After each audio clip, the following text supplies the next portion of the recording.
हेमंत जी, मुझे लगता है हमारे सारे दर्शकों को ये जानने की ज़रूरत है कि खुद में ऐसा क्या परिवर्तन करें कि कभी इस तरीके के ट्रैप में फंसे ही ना, क्योंकि ऐसा नहीं है कि लोन लेना गलत है, इसीलिए हम बैड लोन और गुड लोन दो तरीके के कॉन्सेप्ट की बात भी करते हैं, लेकिन इसको किस तरीके से ले और कैसा बदलाव खुद के अंदर करें।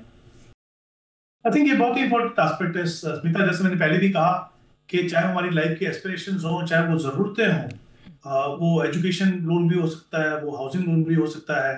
सिर्फ प्रॉब्लम कहाँ पे आती है जब आप पर्सनल लोन लेते हैं, क्रेडिट कार्ड लोन लेते हैं और जो डिजिटल लैंडिंग है वहां से पैसा लेते हैं, जहां पे ट्रांसपेरेंसी नहीं है, रेट ऑफ इंटरेस्ट बहुत ज्यादा है, जरूरत से ज्यादा खर्चा कर दिया। तो सबसे पहला इंपॉर्टेंट एस्पेक्ट है, जैसे मैंने पहले भी कहा कि कहीं ना कहीं आपको अपने सोच विचार में बदलाव करना होगा। अपना जो स्पेंडिंग जो जो ट्रेंड है उसको बदलने की जरूरत है। तो सबसे पहले तो मैं कहूंगा कि आपको थोड़ी सी बजटिंग करने की जरूरत है।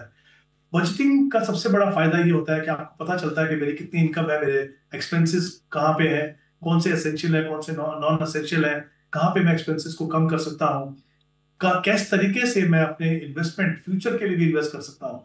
और जैसा मैंने कहा कि सबसे इंपॉर्टेंट लाइफ में होता है कि जब आप इतनी मेहनत करते हो, आप काम करना शुरू करते हो, तो घूमना भी जरूरी है, ईटिंग आउट भी जरूरी है।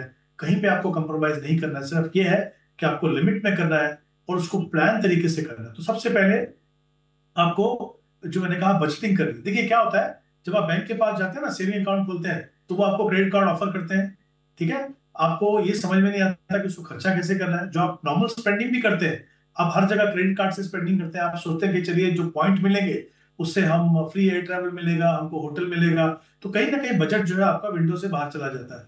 तो ये थोड़ा सा ध्यान रखना है डेफिनेटली। दूसरा, एक इमरजेंसी फंड बनाना है कि अगर आपको वाकई में कोई फाइनेंशियल एक्सीजेंसी आती है, इमरजेंसी आती है, तो आप अपने किसी भी खर्चे को बहुत ज्यादा बढ़ाएंगे नहीं, अपनी जो इन्वेस्टमेंट का जो ट्रेंड है उसको रोकेंगे नहीं, और आप कम से कम 6 या 9 महीने का खर्चा रखें वहां पे। तो अगर कोई इमरजेंसी भी आती है तो आप अपना फाइनेंशियल जो है डिसिप्लिन वो आप नहीं तोड़ेंगे। तो ये मुझे लगता है सबसे दो इंपॉर्टेंट चीज है कि आप बजटिंग कीजिए और एक इमरजेंसी फंड बनाइए। और कहीं ना कहीं आप देखेंगे कि अगर आप बजटिंग फॉलो करते हैं तो आप कहीं अपने लाइफस्टाइल में भी कंप्रोमाइज नहीं करेंगे और कभी ऐसे सिचुएशन में नहीं आएंगे कि जिसको हम कहते हैं डेट ट्रैप, उसमें नहीं फंसेंगे।